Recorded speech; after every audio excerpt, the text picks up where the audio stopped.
அன்பு நண்பர்களே வணக்கம்.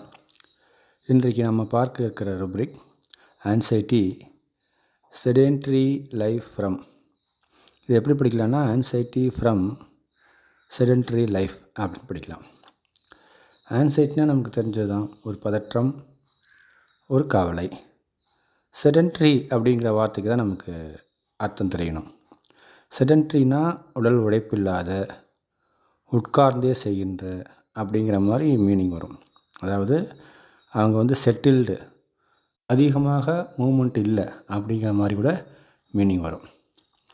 இதில் இந்த ருப்ரிக் நல்லா படித்தோம்னாக்கா ஆன்சைட்டி செடென்ட்ரி லைஃப் ஃப்ரம் அப்படின்னு தான் இருக்குது. செடென்ட்ரி ஒர்க் ஃப்ரம் அப்படின்னு இல்லை. அதனால் அந்த லைஃபே அவங்களுக்கு செடென்ட்ரியாக இருக்குது.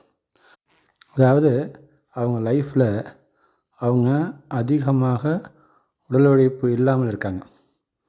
என்ன சார், ஆஃபீஸ்லேயும் எனக்கு உட்கார்ந்து வேலை செய்கிறேன், ஒரு ஃபிசிக்கலாக ஒர்க் ஒன்றும் இல்லை. வீட்டில் வந்தாலும் அதிகமாக ஒன்றும் ஒர்க் பண்ணல, அதிகமாக ஃபிசிக்கல் ஒர்க் இல்லை. இப்படியே இருந்தாக்கா இது டயாபெட்டிஸ் வந்துருமோ சார் அப்படின்னு பயமாக இருக்குது அப்படிம்பாங்க. ஸோ அந்த உடல் உழைப்பு இல்லாத வாழ்க்கை, நோ ஃபிசிக்கல் ஆக்டிவிட்டி அப்படிங்கிற மாதிரி இருக்கும்பொழுது அவங்களுக்கு ஒரு ஆன்சைட்டி வந்துடுது. இந்த மாதிரி நம்ம இருக்கமே, நம்ம உடல் உழைப்பு இல்லாமல் இருக்கமே, ஒரே இடத்துல உட்கார்ந்தே வேலை செய்கிற மாதிரி இருக்கே நமக்கு, அப்போ நமக்கு ஏதாவது தொந்தரவுகள் வருமோ, வியாதிகள் வருமோ அப்படிங்கிற மாதிரி அவங்களுக்கு பயம் உண்டாகும். ஸோ இதுதான் ஆன்சைட்டி செடென்ட்ரி லைஃப் ஃப்ரம், அதாவது ஆன்சைட்டி ஃப்ரம் செடென்ட்ரி லைஃப் அப்படின்னு நாம் எடுத்துக்கலாம். ஸோ இந்த பேஷண்ட் வெர்ஷன் எப்படிலாம் வரலனாக்கா, அவங்களுடைய லைஃப்பில், அவங்களுடைய வாழ்க்கையில் அதிகமாக ஃபிசிக்கல் ஒர்க் இல்லை, அதனால எனக்கு ஏதாவது வியாதி வருமோ அப்படிங்கிற மாதிரி பேசுவாங்க. இதில் ரெண்டு மருந்து தான் இருக்குது. அதனால் இது ஒரு நல்ல எலிமினேஷனுக்கு உள்ள ரூப்ரிக்காக நம்ம பயன்படுத்திக்கலாம். இதை இன்னும் கொஞ்சம் கூட விளக்கலாம். அதாவது செடென்ட்ரி லைஃப் ஸ்டைல் அப்படிம்பாங்க.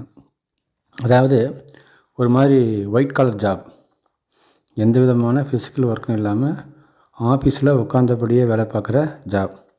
மோஸ்ட்லி இந்த கிளர்க்ஸு, குமாஸ்தாக்கள் இந்த மாதிரி வேலை பார்ப்பாங்க. அவங்களுக்கு வீட்லேயும் அந்த மாதிரியான அமைப்பு இருக்கும். அதிகமாக உடல் உழைப்பு செய்ய மாட்டாங்க. வந்தவுடனே அப்படியே ஒரு காஃபி சாப்பிடுவாங்க, அப்படியே உட்காந்துக்குவாங்க, டிவி பார்ப்பாங்க, சாப்பிடுவாங்க, தூங்குவாங்க, இந்த மாதிரியே போயிடும். இதை நினச்சி அவங்க கவலைப்பட்டா, பதட்டம் அடைந்தால் இந்த ரூப்ரிக்கு நம்ம பயன்படுத்தலாம். அதாவது செடென்ட்ரினாக்கா செட்டில்டு, நோ ஆக்ஷன் அப்படின்னு எடுக்கலாம். நோ ஃபிசிக்கல் ஆக்டிவிட்டி அப்படின்னு வருது. பர்மனெண்ட்லி அட்டாச்சு, அதுவும் செடென்ட்ரி தான்.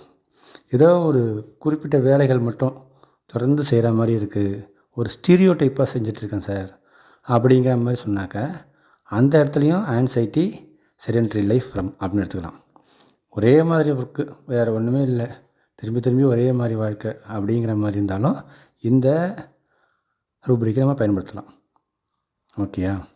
ஸோ ஒரு ஃபிசிக்கலான ஒர்க் இல்லாமல் ஒரே மாதிரி வாழ்க்கையாக இருக்கிறதுனால அவங்க ரொம்ப கவலைப்பட்டால் இந்த ரூப்ரிக்கை நாம் பயன்படுத்தலாம்.